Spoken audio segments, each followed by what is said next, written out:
हरे कृष्णा। आप सबको गौवत्स द्वादशी की बहुत सारी शुभकामनाएं। तो अजा एकादशी के दूसरे दिन जो द्वादशी होती है उसे शास्त्रों में गौवत्स द्वादशी के नाम से जाना जाता है।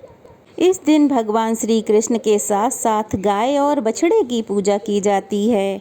गौवत्स द्वादशी के दिन संतान की सुरक्षा, संतान की दीर्घ आयु के लिए माताएं व्रत भी रखती हैं। निसंतान महिलाएं अगर गौवत्स द्वादशी का व्रत रखती हैं तो उन्हें संतान भी प्राप्त होती है। इसलिए भादो मास के कृष्ण पक्ष की द्वादशी अपने आप में बहुत विशेष महत्व रखती है। अगर आपने अजा एकादशी का व्रत रखा है तो आज के वीडियो में आप जानेंगे व्रत के पारण मुहूर्त के बारे में और साथ ही आप जानेंगे गौवत्स द्वादशी का महत्व क्या है। इस दिन आपको कौन से काम करने चाहिए और गौवत्स द्वादशी के दिन कौन सी कथा सुनी जानी चाहिए इसके बारे में भी। इसलिए आप वीडियो को पूरा देखें और कथा को अवश्य सुनें और कमेंट बॉक्स में हरे कृष्णा जरूर लिखें। हिंदू पंचांग की 12वीं तिथि द्वादशी कहलाती है और द्वादशी तिथि का नाम यशोबला भी है, क्योंकि इस दिन पूजन करने से यश और बल की प्राप्ति होती है। और हिंदी में बारस भी कहते हैं। यह तिथि चंद्रमा की 12वीं कला है। इस कला में अमृत का पान पितृगण करते हैं। इसलिए अगर इस दिन पितरों के निमित्त कार्य किए जाएं तो पितर प्रसन्न होते हैं। द्वादशी तिथि के स्वामी भगवान विष्णु हैं। इस तिथि में जन्मे जातकों को भगवान विष्णु की पूजा अवश्य करनी चाहिए। और द्वादशी तिथि के दिन भगवान विष्णु के भक्त बुध ग्रह का भी जन्म हुआ था। द्वादशी तिथि में यात्रा छोड़कर अन्य सभी कार्य शुभ माने जाते हैं। इस तिथि में विवाह, घर का निर्माण करना या फिर नए घर में प्रवेश करना लाभप्रद रहता है। इसके अलावा किसी भी पक्ष की द्वादशी तिथि में मसूर की दाल का सेवन बिल्कुल नहीं करना चाहिए।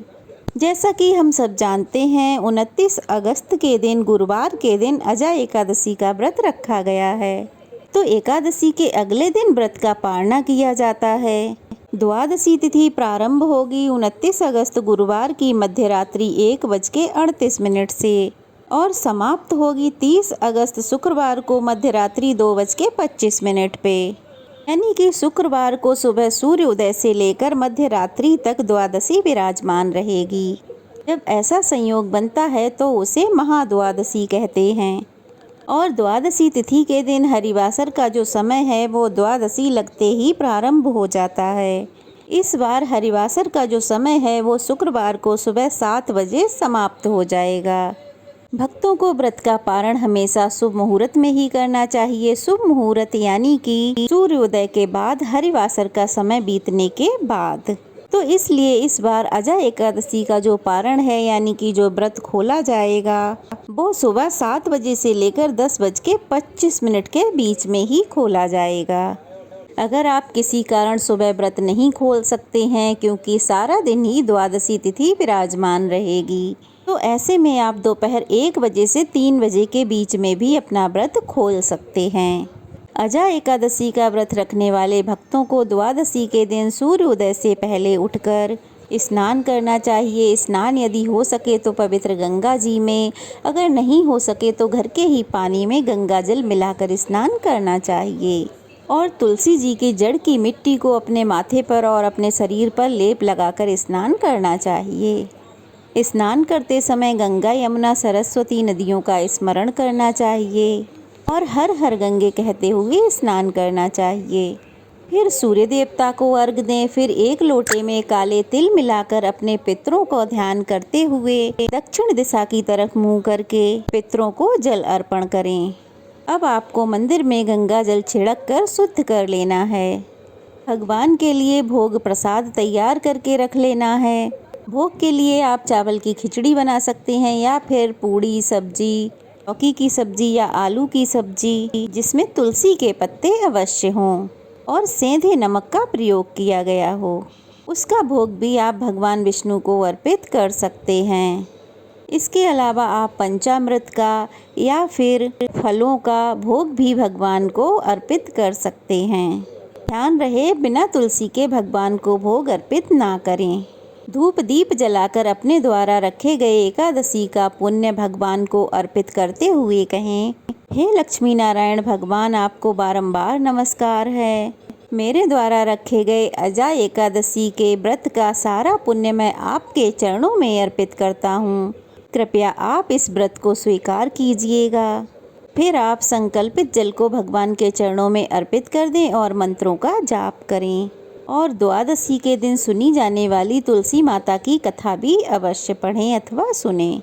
कपूर जलाकर आरती करें, फिर तुलसी माता की पूजा भी जरूर करें, क्योंकि एकादशी और द्वादशी के दिन तुलसी माता की पूजा भी अनिवार्य रूप से की जाती है। तुलसी माता के पौधे में जल अर्पित करें, फिर दीप जलाएं, 3 बार उनकी परिक्रमा करें।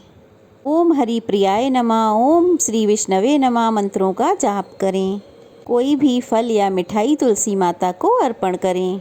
श्री तुलसी चालीसा का पाठ करें और तुलसी माता की कथा भी आपको वहीं पर बैठकर सुननी चाहिए। इसके बाद निर्धारित मुहूर्त में आपको जल और तुलसी के पत्ते से व्रत का पारण करना होता है। मंदिर के समक्ष ही बैठकर आप अपने दाहिने हाथ में थोड़ा सा जल और तुलसी का पत्ता लेकर अपने मुख में रख लें, क्योंकि तुलसी के पत्ते को चबाना नहीं चाहिए, ऐसे ही पानी के साथ निगल लें। इसके बाद कुछ देर बाद आप सात्विक भोजन करके अपना व्रत खोल लें। लेकिन ध्यान रहे, जब आप अपना व्रत खोलें उससे पहले आप किसी श्रेष्ठ ब्राह्मण को, किसी श्रेष्ठ व्यक्ति को अपने घर आमंत्रित करके भोजन जरूर कराएं। और अगर ऐसा संभव ना हो तो आप भोजन बना के आसपास के किसी मंदिर में देकर आ जाएं। दान में आपको जो कुछ भी देना हो, कच्चा अनाज, फल, फूल, वस्त्र, पका हुआ भोजन, जैसी आपकी सामर्थ्य हो वैसा आप दान कर सकते हैं। आप गौ माता को गौग्रास दे दें, उसके बाद आप अपने व्रत का पारणा करें। क्योंकि इस बार बछबारस भी है, तो ऐसे में अगर आप द्वादशी तिथि का भी व्रत रखना चाहते हैं तो सुबह अजा एकादशी व्रत का पारण तो अवश्य करें। तो पारण आप तुलसी के पत्ते, फल या जल फलों के जूस से कर सकते हैं। उसके बाद आप अपना द्वादशी का व्रत प्रारंभ करें। तो अब बात करते हैं गौवत्स द्वादशी की। क्योंकि इस दिन गाय और बछड़े की पूजा की जाती है, तो इस दिन आप सुबह गाय और बछड़े को स्नान करा के उनके गले में घंटियां बांध सकते हैं, फूलों से उनका श्रृंगार कर सकते हैं, उनके माथे पर हल्दी का तिलक लगा सकते हैं। गाय और बछड़े की पूजा करने से न केवल भगवान विष्णु प्रसन्न होते हैं, बल्कि सभी 33 कोटि देवी देवता भी प्रसन्न होते हैं। इस दिन अपने बच्चों के माथे पर भी केसर या हल्दी का तिलक लगाना चाहिए और व्रत की कथा अपनी संतानों को भी सुनानी चाहिए। ऐसा संभव ना हो या कोई महिला निसंतान है तो आप श्री कृष्ण की प्रतिमा के समक्ष भी उन्हें कथा सुना सकती हैं। इस दिन भूले से भी लहसुन, प्याज या मसूर की दाल का सेवन नहीं करना चाहिए। यदि व्रत रखा है तो शाम को गोधूली बेला में पूजा करने के बाद आप व्रत का पारणा कर सकते हैं। अब सुनिए गौवत्स द्वादशी की कथा। पौराणिक कथा के अनुसार एक बार एक गांव में भीषण अकाल पड़ा। वहां के साहूकार ने गांव में एक बड़ा तालाब बनवाया, किंतु उसमें पानी नहीं आया। साहूकार ने पंडितों से उपाय पूछा तो पंडितों ने बताया, तुम्हारे जो 2 पोते हैं उनमें से एक की बलि दे दो तो पानी आ सकता है। साहूकार ने सोचा, चाहे कुछ भी हो जाए, गांव वालों की भलाई के लिए कुछ तो अवश्य ही करना चाहिए। कुछ सोचकर साहूकार ने कुछ बहाना करके अपनी बहू को पीहर भेज दिया और उसके साथ एक पोते को भी भेज दिया जिसका नाम हंसराज था। एक पोते को अपने पास रख लिया जिसका नाम बछराज था। बड़े कड़े मन से गांव की भलाई के लिए उन्होंने बछराज की बलि दे दी। बलि देते ही तालाब में पानी भी आ गया। साहूकार ने तालाब पे एक बहुत बड़े यज्ञ का आयोजन करवाया, लेकिन किसी झिझक के कारण अपनी बहू को बुलावा नहीं भेजा। बहू के भाई ने कहा, बहन तेरे यहाँ तो इतना बड़ा उत्सव होता है, फिर तुझे क्यों नहीं बुलाया? मुझे तो बुलाया है और मैं जा भी रहा हूँ। बहू ने कहा, भाई बहुत सारे काम होते हैं इसलिए मुझे बुलाना भूल गए होंगे। अपने घर जाने में भला कैसी शर्म, चलो मैं भी तुम्हारे साथ चलती हूँ। बहू के पहुँचते ही सास ससुर डरने लगे, बहू पूछेगी तो क्या कहेंगे। फिर भी सास ने बहू से कहा, बहू चलो बछबारस की पूजा करते हैं। दोनों सास बहू ने बछबारस की पूजा की। सास ने कहा, बहू तालाब के किनार को खंडित कर दो। बहू ने कहा, माँ मेरे तो हंसराज बछराज हैं, फिर मुझसे किनारा खंडित करने को क्यों कह रही हो। सास बोली, बहू मैं जैसा कहती हूँ वैसा ही करो। बहू ने सास की बात मानते हुए किनार खंडित की और बोली, आओ मेरे हंसराज बछराज और लड्डू उठाओ। सास मन ही मन भगवान से प्रार्थना करने लगी, हे कान्हा जी, हे बछबारस माता, मेरी लाज रखना। भगवान की कृपा हुई, माता की कृपा हुई। तालाब की मिट्टी में लिपे पुते बछराज और हंसराज दोनों ही दौड़ते हुए वहां आ गए। बहू पूछने लगी, सासू माँ यह सब क्या है। तो सास ने बहू को सारी बात बता दी और कहा, आज तो बछबारस माता ने, भगवान कृष्ण ने मेरी लाज रख ली है। आज तो भगवान की कृपा से सब कुछ कुशल मंगल है। हे बछबारस माता, जैसे आपने सासू माँ की लाज रखी वैसे ही सबकी लाज रखना। जो इस कथा को पढ़े अथवा सुने उन सब के बच्चों को सुखी जीवन देना, लंबी आयु देना। अब सुनिए बछबारस की दूसरी कथा। पौराणिक कथा के अनुसार एक सास और बहू थीं।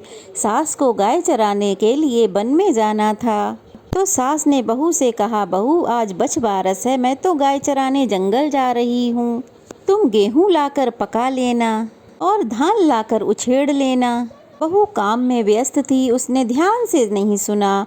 उसे लगा कि सास ने कहा है गेहूँ ला और धान लाकर पका लेना। दरअसल गेहूँला और धानुला उनके गाय के दो बछड़ों के नाम थे। बहू को ठीक तो नहीं लग रहा था, परंतु फिर उसे लगा अगर सासू माँ की कही बात नहीं मानी तो वे वापस आकर गुस्सा करेंगी। इसलिए उसने बछड़ों को काट कर पकने के लिए चढ़ा दिया। सुनने में शायद आपको अजीब लगेगा। सासू माँ जैसे ही जंगल से वापस आईं तो बहू ने कहा, सासू माँ बछड़े। सासू माँ उसकी बात बीच में ही काट कर बोली, बछड़ों को छोड़ो, पहले गाय की पूजा कर लेते हैं, बाद में बछड़ों की पूजा करेंगे, वैसे भी आज बछबारस है। अब तो बहू को अपनी गलती समझ में आ गई। जानते ही वह तो बहुत घबरा गई। मन ही मन भगवान से प्रार्थना करने लगी, हे प्रभु मेरी लाज रखना, आज तो मुझसे बहुत भयानक गलती हो गई है। हे प्रभु मुझे क्षमा करना। भगवान को उसके भोलेपन पर दया आ गई। अब क्या था, हांडी में से जीवित बछड़े कूद कर बाहर निकल आए। सास ने जब इसके बारे में पूछा तो बहू ने सारी घटना सुना दी और बोली, माँ जी आज तो भगवान ने मेरा सत रख लिया और बछड़ों को फिर से जीवित कर दिया। हे बछबारस माता, जैसे आपने बहू की लाज रखी वैसे ही सबकी लाज रखना। इस कहानी को कहते सुनते और हुंकारा भरते सभी भक्तों की लाज रखना। मोटी की खरी, अधूरी की पूरी। जय श्री कृष्णा, राधे कृष्णा। ये थी बछबारस की पौराणिक कथाएं। कैसी लगी कमेंट बॉक्स में ज़रूर बताइएगा और हरे कृष्णा लिखना ना भूलिएगा। तो अगर वीडियो अच्छा लगा हो तो प्लीज़ वीडियो को लाइक कीजिए और ज़्यादा से ज़्यादा शेयर कीजिए, अच्छे अच्छे कमेंट्स कीजिए, बहुत सारा प्यार और आशीर्वाद दीजिए। और अगर नए हैं तो चैनल को जल्दी से सब्सक्राइब कर लीजिए। तो चलिए फिर मिलते हैं, तब तक के लिए बछबारस माता हमेशा हम सब पर कृपा बनाए रखें। भगवान श्री कृष्ण की जय।